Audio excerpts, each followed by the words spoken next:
केंद्रीय वित्त मंत्री निर्मला सीतारमण ने संसद में पेश किया देश का 75वां बजट। आम बजट में बिहार की हुई है उपेक्षा, आम जनता के लिए केंद्र सरकार की ओर से कुछ भी नहीं। केंद्रीय वित्त मंत्री निर्मला सीतारमण ने देश का 75वां बजट संसद में पेश कर दिया। इस दौरान राजनीतिक गलियारों से अलग अलग प्रतिक्रिया आ रही है। कांग्रेस विधानमंडल दल के नेता और भागलपुर विधायक अजीत शर्मा ने इसे लोगों को सपना दिखाने वाला बजट करार देते हुए देश और बिहार के लिए निराशाजनक करार दिया। उन्होंने कहा कि इस बजट में बिहार की उपेक्षा की गई है। बिहार को विशेष राज्य का दर्जा मिलना था, वो भी नहीं मिला और न ही आम लोगों के लिए किसी तरह के फायदे की बात सामने आ रही है। ये सिर्फ और सिर्फ व्यक्तिगत स्वार्थ वाली बजट पेश की गई है। आम जनता सब कुछ समझ रही है।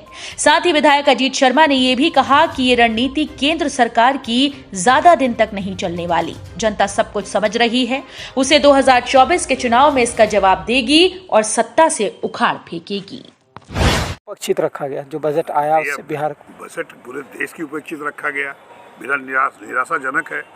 वही 2014 वाला किस्सा है कि 2 करोड़ युवकों को रोजगार प्रत्येक वर्ष रोज देंगे। आदरणीय मनमोहन सिंह को महंगाई का मौसम नहीं आता है। आप बताइए इस बजट में महंगाई और रोजगार को लेके क्या है इशूज है? कुछ भी नहीं है। और खास करके बिहार की तो उपेक्षा भी है। बिहार को तो ठगे गए हैं। विशेष राज्य का दर्जा का डिमांड कब से हो रहा है, कुछ नहीं करते। बिहार एक गरीब राज्य है। आप बताइए कि क्या है इसमें? कोई भी बजट में उदाहरण पूरा निराशाजनक है। और बिल्कुल ये सपनों का जो होता है कि खेल दिखाना, वही जो 2014 में करके वोट लिया था वही फिर से किया इन्होंने बजट में। बजट में कुछ भी जनता के लिए नहीं है। पूरे देश को ठगा गया है, खास करके बिहार की जनता को ठगा गया है, उपेक्षित किया गया है। इसके लिए जनता उनको कभी माफ नहीं करेगी।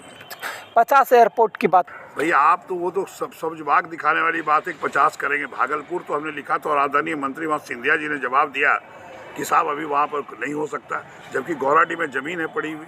असल में भागलपुर वो चाहते नहीं है करना, क्योंकि भागलपुर वो समझ लिए हैं कि ये बनाएंगे तो फिर हम खत्म हो जाएंगे। यहीं से वो तरक्की किए थे, आगे बढ़े थे भारतीय जनता पार्टी। अब क्या उनके है कि 50 एयरपोर्ट कहाँ का बनाएंगे? बोलना और करने में फ़र्क है। मैं बता दूं, जितनी भी चीज़ वो बोलते हैं, अभी मेडिकल कॉलेज तो यहाँ भी नया बन रहा है। उन्होंने कहा कि मेडिकल कॉलेज इतने बनाए जाएंगे। अरे बनाए जाएंगे, आप 8 वर्ष से क्या क्या बनाए, पहले इसका तो जिक्र करते। कोई भी बात नहीं की गई।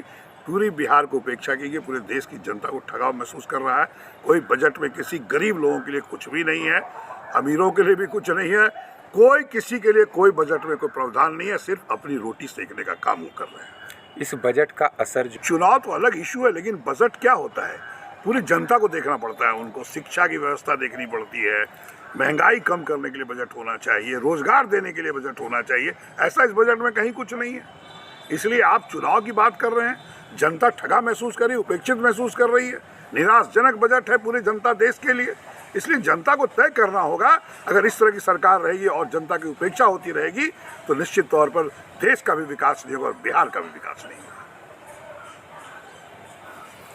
लॉलीपॉप और झुनझुना